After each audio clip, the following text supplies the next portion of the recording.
The concept of linking is foundational to good rankings and understanding the internet at large. It starts with the premise that good content will be cited by others, recommending it to other people. How we cite and recommend information online is by linking to it. We link to information that we find valuable. Based on that, the search engines assess content by how websites link to one another. So we are going to cover the definition and purpose of links and the different functions that links serve. We'll also look at how links mirror human judgment. We'll look at how search engines evaluate links by mirroring human judgment and how that affects what's called block level analysis, and how where the location of different links and how they are used will greatly affect their relevance. We're going to look at how visitors from different link sources will behave differently based on where they came from, and also how you can measure the effectiveness of links. And finally, we're going to look at both good and bad linking practices. The objectives for this module is for you to understand and articulate the importance of linking. I want you to be able to describe the different types of links and their functions. And I also want you to be able to explain why some links are more important than others.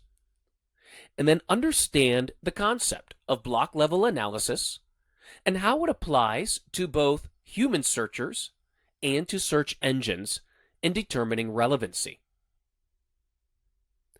Finally, I want you to understand the best practices for linking to content within your own website. Now, links serve a number of purposes. From a functional standpoint, they usually are our primary means of navigation online. We click on links, we go to different pages, and from those pages we find links to other pages. Links are also a method of citing other content. When we quote somebody, when we use information that we have found somewhere else, we cite that information to give credit to the original author. Typically, online, we do that with a link, so that if someone wants to see the original source document, it's available to them. That also helps to provide credibility to you, credibility to the author of the original source, as well as assigning importance to the knowledge that came from that original source and the authority of the original source. Links also provide us with a clear structure of how our websites are built, how the pages relate to one another, and how organized the information can be. So let's break down the functional part of a link. This is important if you're going to be developing anchor text and linking to understand the structure. The ahref equals is the start of the link tag. What you are doing is developing the reference of where the document is contained. That's the href. Reference is what it is short for. What comes next within the quotes is the location of the document. Now, this can be a full URL, or you may just be linking to a document that's on the main root level of your server. This is the full location where you can access the document. And so you're putting the name of the document, the extension, so that it will be linked. The next part is what I have in caps. You'll notice off to the left, I have something in all blue text and underlined, which most people will recognize as a link. You see, when it is in between the document location and the closing of the link tag, the text you have in there is what's called anchor text. You see, instead of publishing the document location and the full URL of the document, we can put the link within text and create anchor text. So all someone has to do is click on the link and the document loads for them. This anchor text is vitally important to understanding how we can add additional relevance to linking content. Then we see the closure of the link tag. This is what makes the internet. The internet is millions of pages connected together by links. So when we look at the functional side of links, and we look at this example here, as you can see, the title of this article is not the URL address of the article. It's a title, and the title is the link. That is the anchor text of the link. And so from a search engine standpoint, search engines look to see what words are being used in the link and how relevant those words are to the document that is being linked. It also looks to see where is the link. Is it in the editorial information, in the article? Is it part of the navigation? Is it in a sidebar or is it an ad? And then also, search engines are looking to see if this is a text link or an image link. How long has that link been there? What type of link is it? Does it go somewhere within your website? Does it go to another website? Or is it a reciprocal link, which I will explain more later? They also look to see the text in the link and the context to the page with the link directs you to. We utilize links a little differently. You see, from a human standpoint, whenever we refer information to another person, when we provide reference material to another person, or even if someone asks us for a recommendation, we provide this information. You see, offline, we mirror the same behavior as we do online when we link. People ask us for information, and we provide it. We just mirror that online by making a link.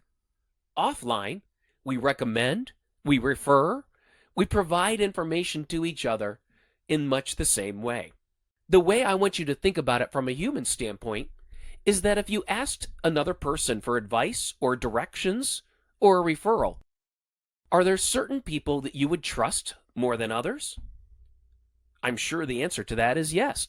And maybe you have some people in mind that you are thinking about. You see, we run across the same issue with search.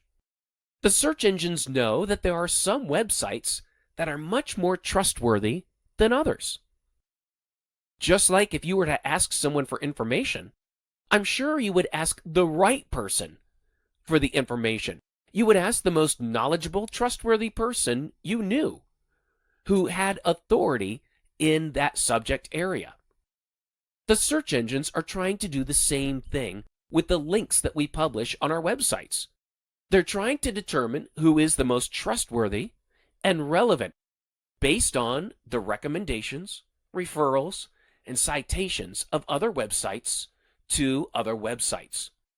Who are the websites that are trusted, that are authorities? The search engines are trying to do, from a technical algorithmic standpoint, what we do naturally from a human standpoint. Now, from the human side, as I had said before, we need to think of links as information that we receive from other people. Word of mouth advice, information, directions, recommendations. This is where we need to think about links not from the standpoint of building false relevance for a search engine, but being a helpful resource for our readers. How can we help them? How can we provide information? And how can we be a credible source of information? How can we develop our authority within the industry, and so that people who have questions about this content will see our websites as authoritative and credible resources? The best way to develop links, as you'll see, is good content. When people like what they read, when they like what they see, when they are willing to recommend it to others, it's because you have created something of value. And they'll link to you when they feel that you are credible and that you are authoritative with this information. Only then will they share it with other people, because you have earned that right for them to share it with others by providing content that is informative, educational, entertaining, and you've provided that service. Only then will people then want to recommend it to others by linking to it. Now, links serve a number of benefits. When I look at some of the incoming links to my site, one of the things I notice is that if I get a link in certain places, that can drive a lot of brand exposure. I can have thousands of people coming to the site looking to see an article, and that provides a lot of exposure to a lot of people. However, also, getting a link from a certain website, especially if it's a high, relevant, authoritative website, I can see my rankings increase because of that. But then also, a good link is going to drive people that will convert and drive sales or leads, those who become customers. So those are the three aspects of a good link. A good link will drive traffic to your site. A good link will assist your rankings. And a good link will bring in business. If you can get a link to do all three of those at the same time, that's what I call the golden link, because it has all three benefits. Usually, however, you're going to find that different links will provide different types of benefits. One of these three, or maybe two out of these three. One of the things I'm usually very focused on is the link that drives sales or generates leads. That's getting links in the right place that will benefit me tangibly, rather than just getting thousands of people to see it. Why? It benefits me financially if I can get a link in the right place. So from here, let's break down the different types of links. We have navigational links. We see these in our navigation, our primary navigation, maybe the footer of our web pages, where we have links to typical information such as about us or contact us. We also have sidebar links. This might be related information or offers or calls to action. And then also I would break it down into outbound or inbound type of navigation. Outbound are links going to other websites. Inbound links are links that come from other websites and that also I might send to other pages on my own site. Now, I've used the term editorial. An editorial link is a link that is found within the content of the website. And by that, I mean through an article. So if I am writing an article and I link to someone else and cite them or reference them, that is what's called an editorial link. It means that it's part of the content. A great example of this is that the navigation on your web pages is not part of the content. It serves a function as navigation, but it doesn't have anything to do with supporting information, with citing an authority. So information and links that you put within the content and presented content of your site are considered editorial. Now, there's also call to action links, where you're bringing someone to a landing page or a registration page or a sale page. Then also we have social links. Now, these can provide a variety of means, but typically a social link will go to a profile. Maybe it's a username that takes you somewhere else, or a comment, or maybe just an image or something that goes to a social site or that you have placed on your own site as well. Either way, it's all contained within that social network. Even though the links are going on and off your site, they tend to be controlled in that social environment. Now, I've used the term reciprocal link. Now, this is something very specific. A reciprocal link is one where you would go to somebody else and you would make a trade, such as, if you link to me, I'll link to you. And maybe you put those links on the home page, or maybe you create a page just for that link. You see, sometimes it just doesn't make sense. And so the search engines will see that you've linked to each other, but if there's no contextual relevance, most likely you won't get any benefit, because you've agreed to link to each other for the primary purpose of boosting rankings. Now, this is not to say that two websites can't link to each other, because there is some relevance. We'll look at some examples of that later on in this module. Also then, we have advertising links. These can be ads, banners, anything on the page that is an advertising link that if you were to click on it, you would go to that advertiser's page. Those links are typically through an ad server, and they take place in an entirely different ecosystem.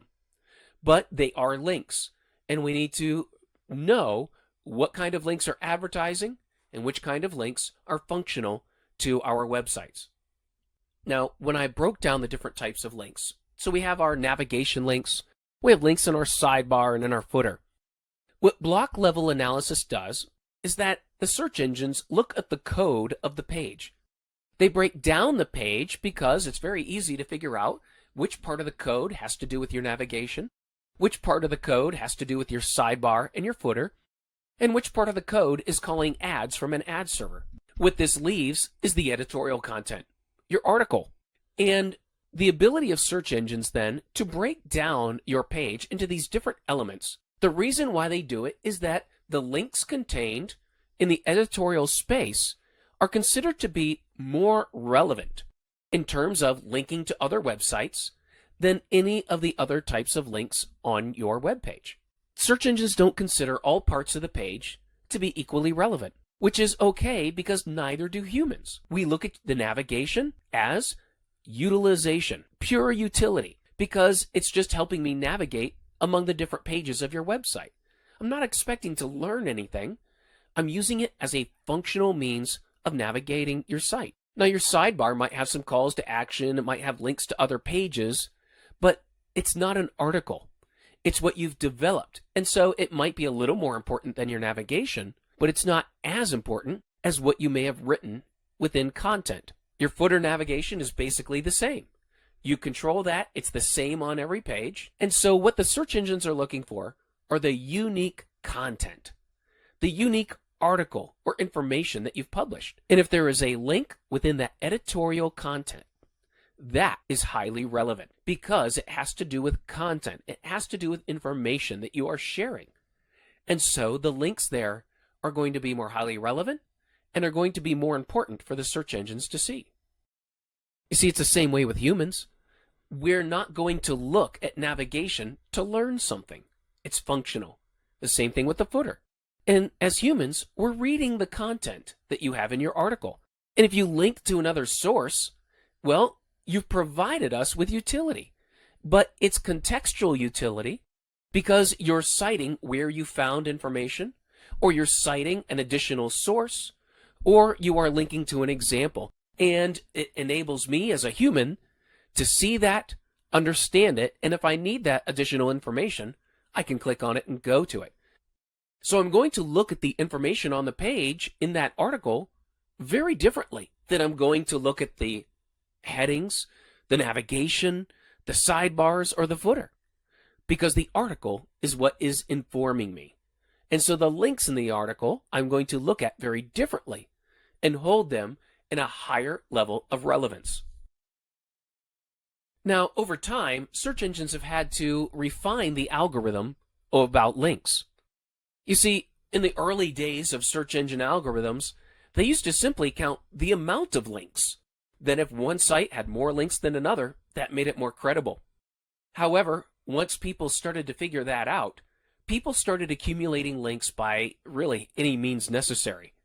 And they were just looking for the sheer volume of links, because they knew if they got the most amount of links, it would affect their rankings. And so over the years, the search engines have had to change and adjust and add more relevance to their algorithm, refine it in order to look at different aspects of links in order to properly determine relevance. So over time, it wasn't just having a link. It was then also looking at how many people cite this site as an authority. So looking at the source of the link and the types of pages. Then also looking at the text of the link and matching it with the text of the page. Does it match? Is it contextual? And then looking at the type of link, doing the block level analysis, and then also the context, the relevancy of your site compared to the linking site, compared to the link, and the information that's being shared there. Also, some of the ways that they can look at it are the age of the link. How long has that link been there? Humans do the same thing when we look to see how long someone has been in business. We're looking at credibility. And then, of course, there are many, many other ongoing refinements that are going into the search engine's evaluations of links. Sometimes the age of the link isn't as relevant, especially when you're looking for something that has happened very recently. An old link could mean that it's old news or that something has changed since then. So search engines are in a constant battle to ensure that people are not gaming the system by falsely creating relevance through linking. The link relevancy and the algorithm is all about trying to determine who is the most relevant and credible within this area. And that is the focus of most search engine algorithm refinements over the past few years, and it will be into the future. Now, this is where I'm going to start bringing in some screenshots from a link management program. As a search engine optimizer, a link management program is probably going to be one of your best friends as you move along in this industry. In this example, this program, LinkDex, that I'm using, will track the incoming links to my website. And it'll also provide a breakdown as to what type of website those links are coming from. So I can see how many links I have from blogs, how many links I have from news sites, how many links from wikis, how many links from directories, forums, social media, public relations sites, articles, or additional resources. Then I can also add my competitors, and I can compare where I stand in terms of the amount of links from each source and where my competitors stand. In this way, I can be sure that we all have a similar link profile. You see, if my linking profile looks vastly different than all my competitors, the search engines are going to see that as well and know that something might be different with me, good or bad, and that's going to raise a red flag. So I want to look at the linking profile because every industry and almost every business's linking profile is going to be a little different. But especially among industries, we see that linking profiles, that is, the amount of links from different sources, is going to be slightly different for every different type of industry or business.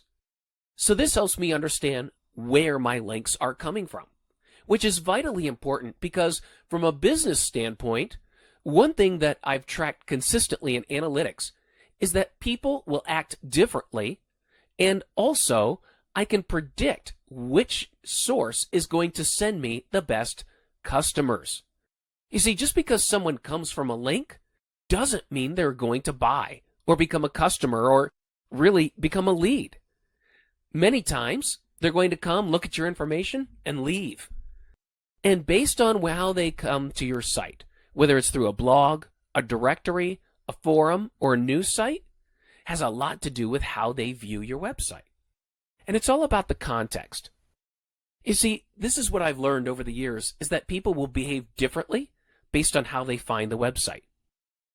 What I found is that people from blogs, news sites, and articles, they tend to stay longer, do more, and have a higher chance of conversion, of becoming a customer or a lead.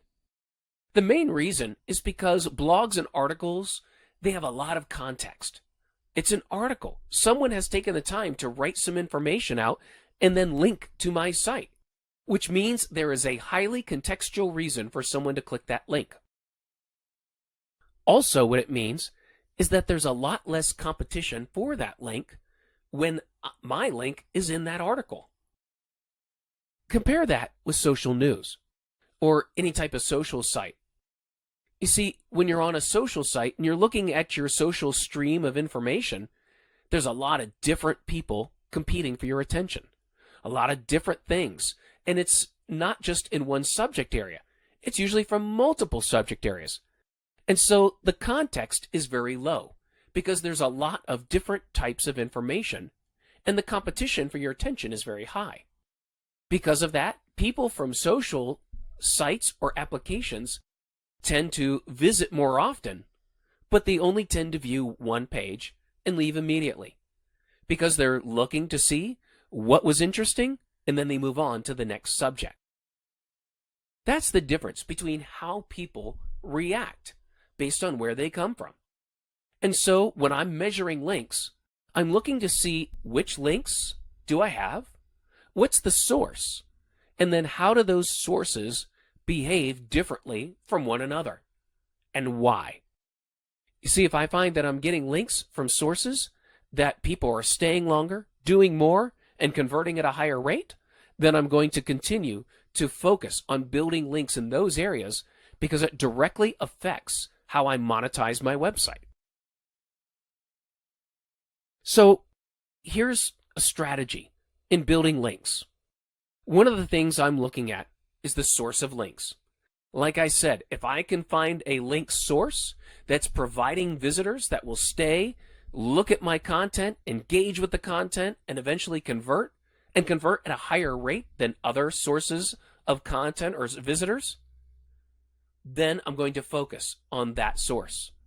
And so I'm going to look at some high authority websites, whether they're industry publications, news sites, education sites. Those are what are considered high authority. Blogs, articles, news sites. That's what I'm looking to do. I want to find the most authoritative website.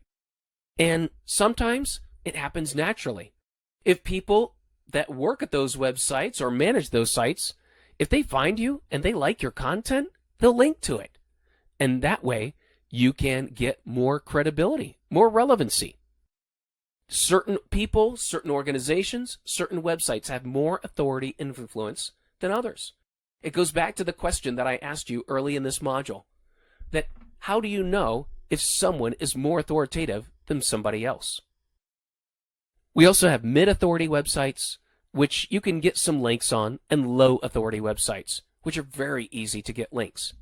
But here's what I've learned when it comes to link building. One link from one high-quality website can be worth hundreds or thousands of mid to low-quality links. Ultimately, it's about quality, not quantity. One of the things that I will do utilizing my link software is look at the context of the link. I want to see how relevant this is. So as I said, if I want to find a high relevant website, what I'm looking for in terms of this is I want to see the influence of the domain as well as the relevance of the domain. Those are two factors that we're going to look at when we're evaluating the quality of a domain. Now, as I'm looking at this report here, what influence means is that it is a high quality website. That within the linking algorithm, these sites have a lot of authority. However, they may not be relevant. So for example, they may have a lot of sites attributing authority to them, but they may not be relevant to my industry, which is why we have the next column of keyword relevance. You see, when I'm evaluating my links, I'm looking for the sources that are both influential and relevant. That means that I've got a link from a site that fits the two standards of high authority. It's authoritative and relevant. Now, it's good to have links from authoritative sites that might not be relevant. It's still authoritative. However, to get the full benefit, I want it to be influential and relevant. But not to say that I'm not looking for links from these other sources.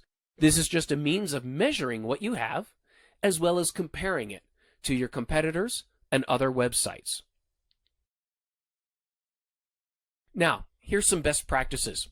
When I'm optimizing anchor text, I want to maintain contextual relevance. So I want to use text in the text link, and I want to explain to people what they're linking to, what they're going to find when they click on that link. If I use an image as a link, I'm going to use an alt attribute, because if that image doesn't show up, that attribute is necessary to let people know where to go. But also, I do get a little tiny bit of benefit by using that alt attribute within the image link. I also want to look at the relevance of the source page that I'm linking to and make sure contextually the link text, and the content of the page is contextually relevant to the destination page. I also want to be sure that I don't overuse the keywords, that I don't make multiple links to the same destination, that I don't use the same anchor text over and over. I can be downgraded or even penalized by the search engine algorithm if that is found on my pages. So as an example, instead of using click here for a how-to article, I might use the exact phrase of how to fix whatever it is and use that as the link to the page that has the content. That's a simple way of looking at anchor text. Am I directing someone to additional information? If I am, then how can I present it to them so they know exactly what they're going to find and link it appropriately? I look at it as developing the next step for your readers. Where do you want them to go? What do you want them to do? What resources do you have available to them? How can you structure them so that they're easily understood and you're explaining the final destination? Like I said, if you overuse anchor text, you can be downgraded or penalized by the search engines. So what I will tell you to do is, number one, avoid overstuffing anchor content. That means needlessly repeating keywords in the anchor text. Don't do that. Avoid being redundant, meaning don't have 4 or 5 or 6 links with the same anchor text going to the same page. That's a clear way of letting search engines know that you're going overboard. Don't just randomly place links throughout your text just to get the link. Ask yourself, are you really helping the reader find the information they need? And do it once. And then also avoid extremely overly promotional words within the link text, such as best, expert, cheap, number one, those types of things. So a couple examples. We can say for travel advice, click here, but I would say, here is my travel advice and link travel advice. Rewrite it. Be creative. If it were easy, everyone would be doing it. But this is where you can write things in a better way to get the attention of the reader and position it as a resource. Also, utilizing your URL as the link, or as the anchor text as well for the link in order to get that click. As I've got it here, I would not recommend that you use that. I would recommend that you avoid that. Also, the third line, to check out the best website for iPhones and iPhone accessories. Utilizing overly promotional words is one of those ways that you can easily get caught by the search engines. Now, for future considerations when it comes to links, realize that the majority of algorithm changes are link-based evaluation refinements, because people are constantly attempting to fool the search engines and develop a false link profile. You should work to create high-quality links with high-quality content. I wouldn't chase after poor or low-quality links.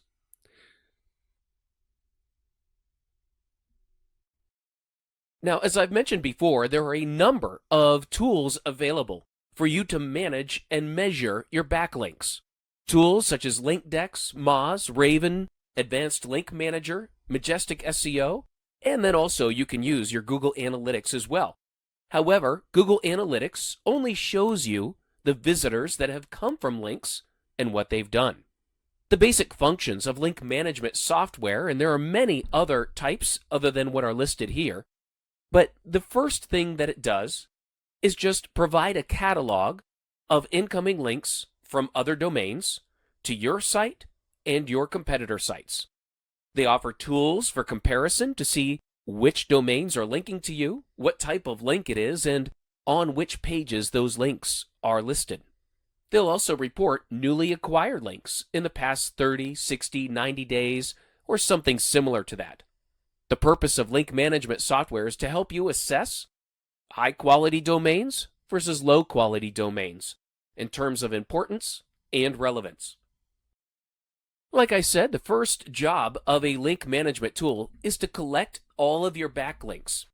You add your domain, and the tools will usually spider the domain. They'll go out into search engines and go out into many other formats in order to find and retrace who is linking to you, what page that link is contained, sometimes what text is on that page, and what text is being used in the link. They will catalog all of your incoming links, organize them, format them, and report back to you. Most of these link programs provide additional filters and management tools so that you can get more insights about who is linking to you, how they are linking to you, and the type of site. Personally, I use LinkDex in order to monitor and report on my backlinking. So the first report here that I'm showing out of LinkDex is that I see the total amount of incoming links to my domain.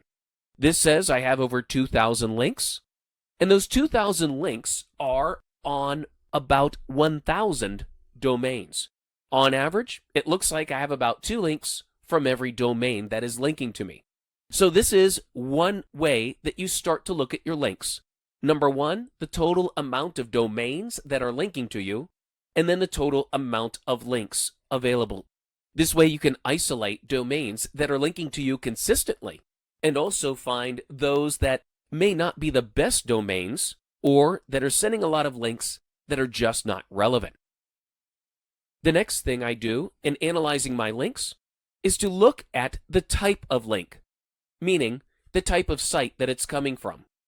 This report breaks down the amount of links coming from blogs, news sites, directories, forums, social sites, articles, or resources. Now, it doesn't usually get all of those links, but it does get enough to give you an idea of how well you're doing in each channel. One of the things that I do like about this report is it also has a timeline. So I can look and see when new links have been acquired, and maybe when some links have been just disappeared. That's called churn, and it's normal. It's normal because many times a link is published on social media, and it kind of just goes away. Or it's not tracked anymore by your link management software. It can't find it anymore. And so linking is always dynamic. You are always gaining new links and losing old links. There's going to be a normal amount of churn. The next report shows me all of the domains that are linking to me. It also shows me, in the next column, how many of those domains are also linking to at least one competitor. And it will list as many competitors as I have listed in here if they list to multiple competitors. It will let me know the influence of that site or the authority that site is seen because of the amount of websites and credibility that authority has for that domain. It'll also let me know the keyword relevance, how relevant that website is overall contextually to my domain and the content that I have. It will also let me know how many pages on that domain have links to my website. So I can also go through and I can filter this list by the type of site. I can filter by those domains that are using anchor text to see how much anchor text is being used and what type of anchor text. There are many different ways that you can filter through all of the domains that are linking to you in order to get an idea of what's happening on your domain, what are competitors doing, and also the relevance of those links to your site. Now, when I say that I can add competitors, this is another type of report, very similar to the one I showed earlier, where I look at my own standing in the different types of sources of links, such as blogs, directories, forums, and so on. I can also, when I add my competitors, look to see how they are performing in those different areas as well. And so I can compare my link profile to my competitors. Different industries are going to have different backlink profiles. They might be more heavily weighted towards blogs, or they might be more heavily weighted towards forums or social sites. In this way, I can look to see if my competitors are actively link building and how they're going about it. I can see where maybe they are excelling in one area that the rest of the competitors are not. So I can compare different strategies. I can also compare different timelines. to see if I am acquiring links at a faster rate than my competitors. This is very important if you are a newer business or a newer website trying to compete. Now, specifically, what I can do is look at an individual domain. In this case, this domain has 3 pages linking to me, and that domain also links to 2 of my competitors. I can look at the specific pages, and what I'm looking at here are snippets. This should be familiar to you because what it's showing is the URL of the page that's linking to my page. It shows me the page title of that page, and then in this report, it lets me know if there are any keywords being used in the link, in the anchor text, as well as the number of links from that page. Now, what this tells me is that this is most likely a directory, something that is listing all the different places where you can buy products, because it's most likely linking to the domain name, seeing that there are no keywords being used in anchor text, and also that there are 16 outbound links from that page. That means that it must be a list of some sort, and they are linking not only to me, but most likely to competitors as well. So I can track my links at the domain level and at the page level. I can look to see which pages might have more influence or relevance to my content. I can also see the link URL, the page title, if any keywords are being used in the anchor text, and also within the context of how many additional links are leaving from that page. If there are a high amount of outgoing links on that page, then a link from that page might not be as valuable since there are so many links. The less links there are coming out from that page, the more it will benefit my site because I'm getting more benefit from less links. Now also, what I'm going to do is compare the link reports to my analytics. I'm going to go to my analytics because linking software does not show traffic. It doesn't show how many people are clicking on the link. It only shows who's linking to you, but it does not show visitor activity. Analytics will show you visitor activity to see which domains are most effective in sending visitors to your site. If you go back to the primary benefits of linking, visitors, branding, and business. Analytics show me visitors and business. It shows me which domains are sending me visitors and which of those visitors are becoming customers. So what I can do is go to Google Analytics, look at all the domains that are referring traffic to my site. I can also click on the domain and see the destination page that they are linking to. I can see how many visitors are coming, either monthly or annually, how often they're coming back, whether they're new users or repeat users, how long they stay, how many pages they view, and how many conversions as a result of those visits. This is a great way to get a 360-degree view of your linking, because not only do you want links that will help you rank better, you also want links that will send business and customers to you as well. Building links can take many forms.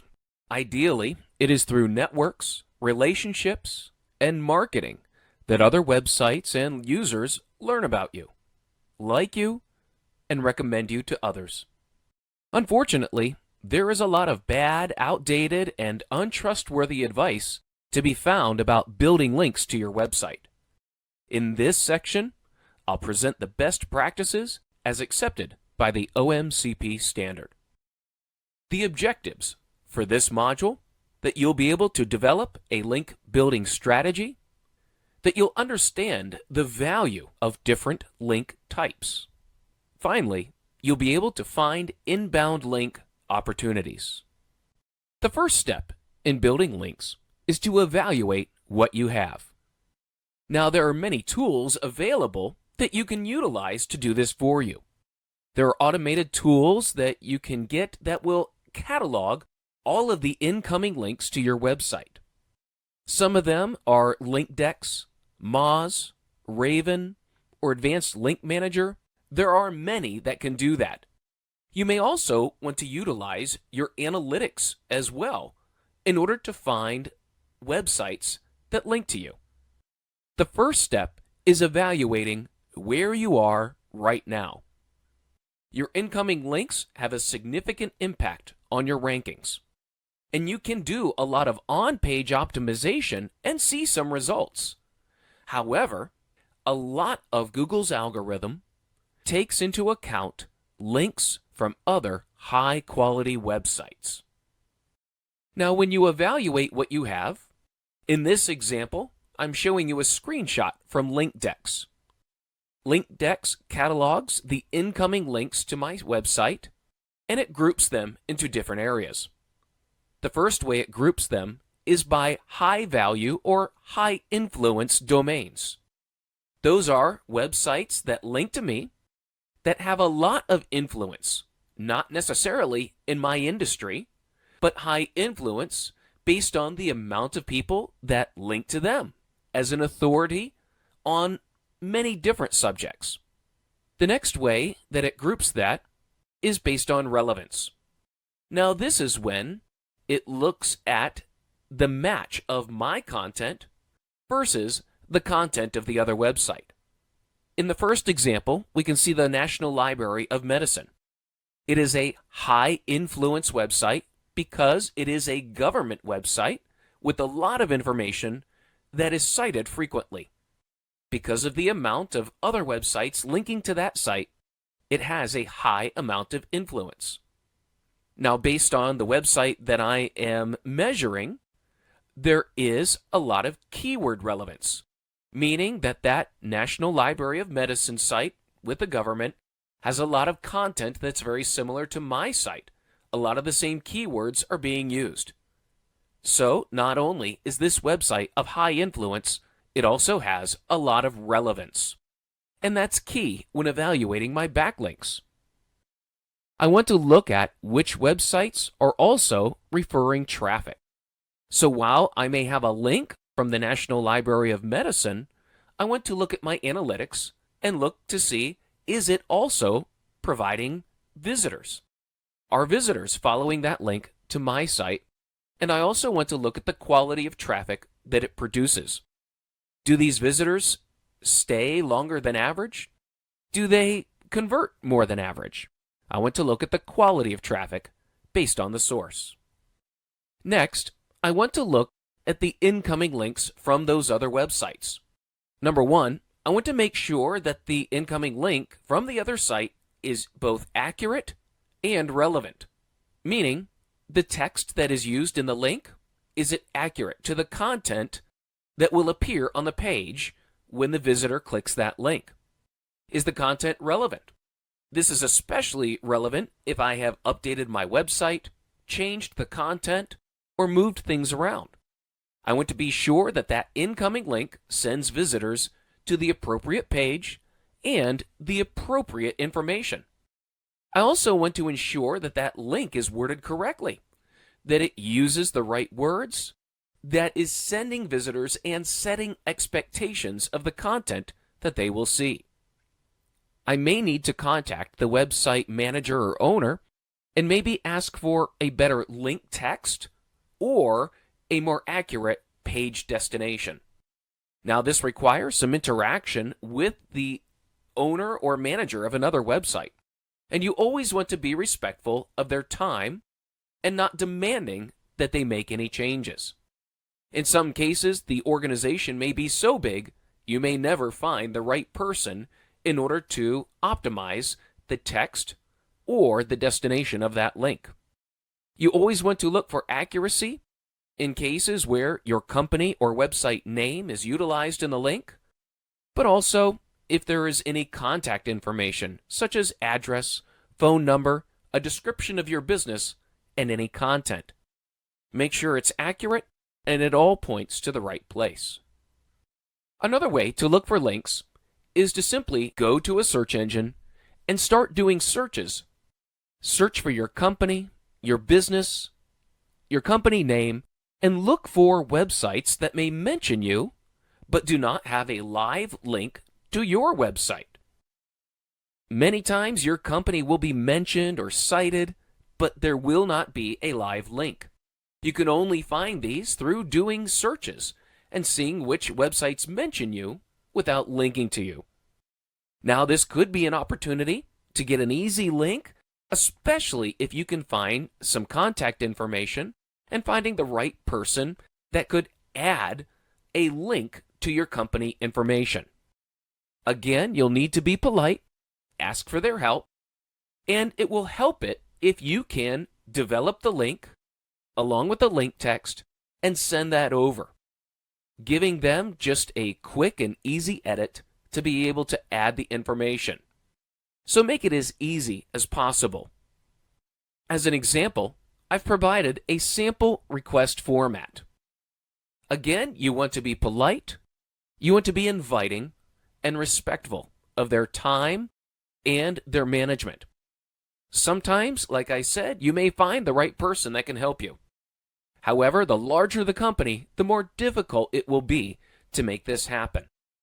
This just requires your patience and, again, being polite and not expecting the company to do what you are asking. Many times, this is just a formality, and sometimes companies will act on it. So be sure to approach this with the right expectations. The next thing I want to look at are business listings. These are the easy ways to establish links and ensure that links are where they should be, and also opportunities. Look for business directories, especially if your company has a local presence. You can utilize Chamber of Commerce lists, association lists, or local listings. If they are on websites, see if they offer links that can go to your website rather than just the list of businesses that are in the area. Even on a larger level, you can look for associations, directories, or listings where you can add your business, or double check if your business is there, and always ensure that your business name, address, phone number, and URL are correct, complete, and consistent with other listings. The next level will require some active marketing, and that's where you search for opportunities. You can go out and look for other resource lists within your industry or directories of businesses within your industry, and you can get a link many times through membership or submitting your business as a resource. However, you may want to step up your marketing. You can do that by interviewing your clients, seeing if they might be willing to provide a testimonial and a link to your website. You may also want to go out and find other communities online, maybe some social communities that are relevant to your industry. Get involved with those communities, fill out a profile, and get involved by contributing information. By sharing information, you'll find that people like getting information, and they'll respond by linking to your site. Another option is to utilize the tool that you had for indexing your links from the first step. You can also add your competitors, and you can look at their backlinks. You can look and see which websites and which domains are linking to your competitors, but you always need to go and see why. What are those other sites linking to, and what is the nature of that link? Sometimes it may exclude you from being able to approach competitors' backlinks and ask them for links. However, if they're being linked to by companies that are simply stating, here are vendors in this space, and they are linking your competitors, and you're not there, then it might make a lot of sense for you to approach and ask if you can be listed as well. However, be sure that the links to your competitors are not from a consumer or customer relationship. In that case, it might be out of line for you to ask for a link. Make sure if you approach anyone who's linking to a competitor and asking for a link to your site, make sure the context is right and that it makes sense for them. And that's the ultimate judge of value. Does it benefit somebody else to link to your site? We all know that it will benefit you, but when you present your link request, you need to offer value and a benefit for others to link to you. So be sure that you present it in a way that is beneficial and good for those people that will be adding the link. They're the ones that have to take the work to do it, and they're also the ones that are adding a recommendation for you and your business. So as always, you need to be considerate and patient. Now, the best way to build links is by creating something that people like and sharing it. You see, the best way to build links is by creating value through content or information or entertainment. You see, when people like things, they link to it. If they find a study or a white paper or research that you performed, they link to it. If you post an infographic that explains something and it's attractive, people link to it. You see, that's what's most amazing about linking. I find that when we put most of our effort into creating content that people like, that's what builds the most valuable and the most relevant links. And so what type of content? Well, you can create infographics, videos, top 10 lists, or articles. Articles with advice or analysis of market data, or even research. That type of content, people love it. And so when you publish it out, you utilize social media to extend the reach and the visibility of that type of content. And when someone likes it, they'll link to it and recommend it to others. Now, people also like, depending upon your industry or your business, they also like some personality, maybe some humor. People always like expert information. They like the cute. This is why pictures of cats tend to be liked and linked to more than almost anything else. And also the unexpected. If you can inject any of that into your content, that just makes it more valuable, more personable, and again, more shareable by other people. And every time someone shares it, it builds a link to your site. You see, the best linking is when people like something. When you create something that people like and share, you might be surprised at the many opportunities there are to get links based on your content. I've seen many blogs based on cooking, fashion, arts, sports, music, and when people specialize within a specific topic, they always find an audience. And so anything they publish builds links. Even on certain social media sites, such as Pinterest, people upload pictures on articles and infographics, especially about landscaping, flowers, food, cars, you name it. There is a special interest for anything. And you can develop links from those social sites to your site, and it can generate traffic.